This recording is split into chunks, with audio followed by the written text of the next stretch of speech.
নামিয়ে সাফাইয়ে রয়েছে সুপ্রিম নিষেধাজ্ঞা। তা সত্ত্বেও কলকাতা লাগোয়া বানতলায় ম্যানহোলে নামেন 3 জন ঠিকা শ্রমিক। 3 জনই মারা গিয়েছেন। এর দায় কার? কেন ঠিকা শ্রমিকদের ম্যানহোলে নামানো হলো? এমনই একাধিক প্রশ্ন তুলেছেন পুরমন্ত্রী নিজেই।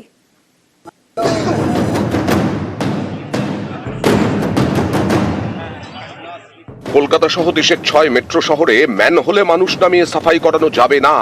গত 29 জানুয়ারি এ নিয়ে ফের কড়া নির্দেশ দিয়েছে সুপ্রিম কোর্ট। এর 3 দিন পরেই কলকাতা লাগোয়া বানতলায় ম্যানহোলে নেমে প্রাণ গেল 3 শ্রমিকের।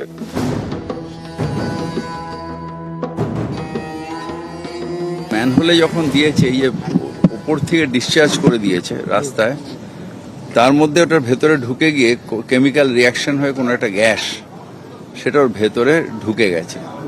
ঢুকে একজন শ্রমিক মারা গেছিল, তাকে বাঁচাতে গিয়ে আরো 2 জন লাফিয়েছে, তার মানে তাকে ওঠাতে গিয়ে আরো 2 জন মারা গেছে। এভাবে কেন প্রাণ গেল 3 ঠিকা শ্রমিকের? এ নিয়ে উঠছে নানা প্রশ্ন তুলেছেন পুরমন্ত্রী নিজেই। ম্যানহোলে বিষাক্ত গ্যাস আছে কিনা পরীক্ষা হয়েছিল? ঠিকমতো ইন্সপেকশন হয়েছিল? কেন শ্রমিকদের ম্যানহোলে নামানো হলো? কেন পাম্প দিয়ে ম্যানহোল পরিষ্কার হয়নি? কেন ইন্সপেকশনটা ঠিক মতন হলো না? কেন শ্রমিককে নাগানো হলো? কেন পাম্প লাগিয়ে পরিষ্কার করা বা আগের থেকে টেস্ট করে যে এখানে কোনো বিষাক্ত গ্যাস আছে কিনা সেগুলো করা হলো না? কারণ অ্যাকচুয়ালি এটা ডিউ কোর্সে আমাদের থানা করবে এবং কাউকে ছাড়া হবে না যারা এটার জন্য দায়ী। 2015 লেদার কমপ্লেক্সে 3 জনের মৃত্যু হয়। তার অনেক আগে 1993 এই ব্যবস্থা নিয়ে আইন তৈরি হয় দেশে। নাম manual scavengers and construction of dry latrines prohibition act.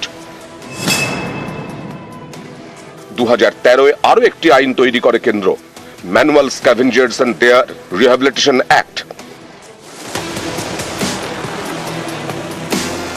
তারপরেও নানা জায়গায় ম্যানহোলে নেমে মৃত্যুর ঘটনা ঘটে। গত 29 জানুয়ারি একটি জনস্বার্থ মামলায় কেন্দ্রের হলফনামায় অসন্তোষ প্রকাশ করে সুপ্রিম কোর্ট। শীর্ষ আদালত হুঁশিয়ারি দিয়ে বলে, ম্যানহোলে মানুষ নামিয়ে সাফাইয়ের কাজ বন্ধ করা নিয়ে কেন্দ্রের হলফনামায় দেওয়া তথ্য অস্পষ্ট।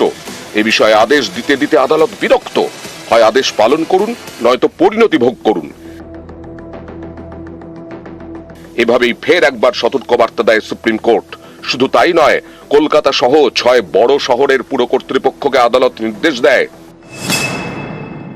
কবে এবং কিভাবে ম্যানহোলে মানুষ নেমে সাফাইয়ের কাজ বন্ধ হবে তা বিশদে জানাতে 19 ফেব্রুয়ারি ঠিক হয় পরবর্তী শুনানি।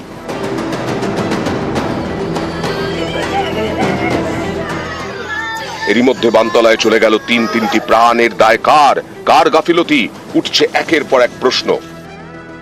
এটা এমএসএমইর কাজ, সেটা কাজটাকে এখানে এতে কেএমডিএ করছিল। এটা আমি জানতাম না যে এই কাজটা এখন একে দিয়েছে কেএমডিএ কে। তাহলে তাদের কাজ করা উচিত নয়। যারা এখানে আধিকারিক ছিল, ইনচার্জ ছিল, তাদেরও এইরকমভাবে শ্রমিকদের কাজ করার কথাই না। এখানে কোন ড্রেনের মধ্যে কোন গ্যাস আছে কি না আছে যতক্ষণ আইডেন্টিফাই করায় ততক্ষণ শ্রমিককে নামানোটা উচিত হয়নি। কল্যাণ মণ্ডল ও সুস্মিতা